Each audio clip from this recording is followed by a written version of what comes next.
जितिया मरत बड़ी पावन लगे बड़ी सुहावन हो।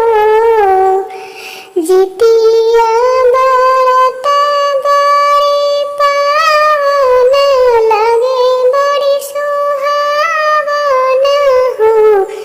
ए सखिया सीताजी करली जितिया मरतिया जितिया माई के पूजन होला हो। ए सखिया सीताजी करली जितिया मरतिया जितिया माई के पूजन होला हो। एक साथ लेली फूला डालिया ता फूला लोढ़न जाली हो।